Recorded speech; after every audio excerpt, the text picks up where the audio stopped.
ನಮ್ಮ ಕುಟುಂಬಸ್ಥರ ಆರೋಗ್ಯದ ದೃಷ್ಟಿಯಿಂದ ಆರೋಗ್ಯ ವಿಮೆ ಮಾಡಿಸ್ತೇವೆ. ಅನಿರೀಕ್ಷಿತ ತುರ್ತು ಸಂದರ್ಭ ಎದುರಾದರೆ ಎಂದು ಟರ್ಮ್ ಇನ್ಶೂರೆನ್ಸ್ ಮಾಡಿಸ್ತೇವೆ. ಹೀಗೆ ಹಲವು ವಿಮೆಗಳನ್ನ ಮಾಡಿಸುವಾಗ 10 ಅಂಶಗಳನ್ನ ತಿಳಿದುಕೊಳ್ಳುವುದು ಪ್ರಮುಖ ಸಂಗತಿಯಾಗಿರುತ್ತೆ.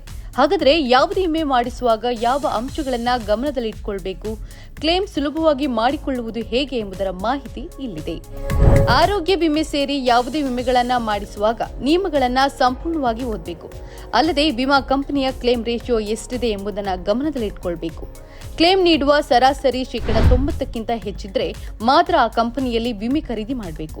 ಕ್ಯಾಶ್ಲೆಸ್ ಟ್ರೀಟ್ಮೆಂಟ್, ವಿಮೆ ಪ್ರೀಮಿಯಂ, ಯಾವ ಕಾಯಿಲೆಗೆ ಚಿಕಿತ್ಸೆ ಇದೆ, ಯಾವುದಕ್ಕೆ ಇಲ್ಲ ಎಂಬುದನ್ನು ಗಮನಿಸಬೇಕು.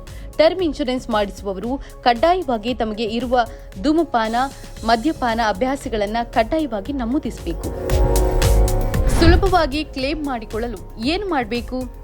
ಲೈಫ್ ಇನ್ಶೂರೆನ್ಸ್, ಅದರಲ್ಲೂ ಟರ್ಮ್ ಇನ್ಶೂರೆನ್ಸ್ ಪಡೆಯುವಾಗ ಅರ್ಜಿಯಲ್ಲಿ ನಿಮಗೆ ಈಗಾಗಲೇ ಏನಾದರೂ ಅನಾರೋಗ್ಯದ ಸಮಸ್ಯೆಗಳಿದ್ರೆ ಅದರಲ್ಲಿ ಸೂಚಿಸುವಂತೆ ತಿಳಿಸಲಾಗಿರುತ್ತೆ.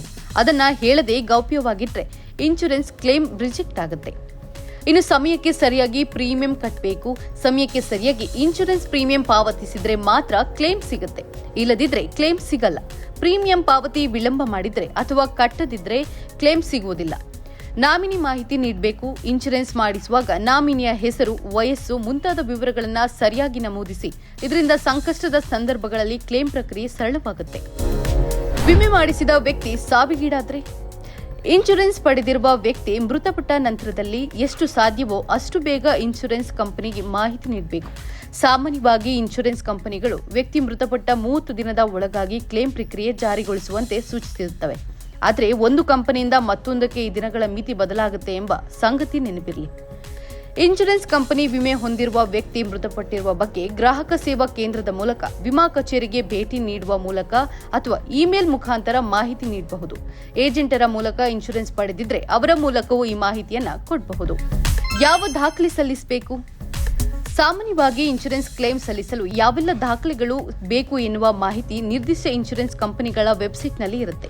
ಸಾಮಾನ್ಯವಾಗಿ ವಿಮಾ ಪಾಲಿಸಿಯ ನೈಜ ದಾಖಲೆ, ಮರಣ ಪ್ರಮಾಣ ಪತ್ರ, ಡೆತ್ ಕ್ಲೇಮ್ ಅರ್ಜಿ, ಕ್ಯಾನ್ಸಲ್ ಚೆಕ್, ನಾಮಿನಿಯ KYC ದಾಖಲೆಗಳ ಜೊತೆಗೆ ನಾಮಿನಿಯ Aadhaar, PAN card, passport, voter ID ಅಥವಾ ಇನ್ಯಾವುದೇ ಸರ್ಕಾರಿ ಗುರುತಿನ ಚೀಟಿ ನೀಡಬಹುದು.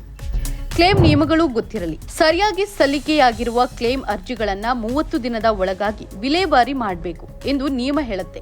ಕೆಲ ಪ್ರಕರಣಗಳನ್ನು ಕ್ಲೇಮ್ ಪರಿಶೀಲಿಸಲು ಹೆಚ್ಚಿನ ಸಮಯ ಅಗತ್ಯವಿದೆ ಎನಿಸಿದ್ರೆ ಇನ್ಶೂರೆನ್ಸ್ ಕಂಪನಿ 120 ದಿನಗಳ ಹೆಚ್ಚುವರಿ ಸಮಯ ಪಡೆದುಕೊಳ್ಳಬಹುದು. ಅಂತಿಮವಾಗಿ ಕ್ಲೇಮ್ ಅನ್ನು ಇನ್ಶೂರೆನ್ಸ್ ಕಂಪನಿ ಒಪ್ಪಿಕೊಂಡ ಮೇಲೆ ಕ್ಲೇಮ್ನ ಮೊತ್ತ ನಾಮಿನಿಯ ಬ್ಯಾಂಕ್ ಖಾತೆಗೆ ನೇರವಾಗಿ ವರ್ಗಾವಣೆಯಾಗುತ್ತೆ.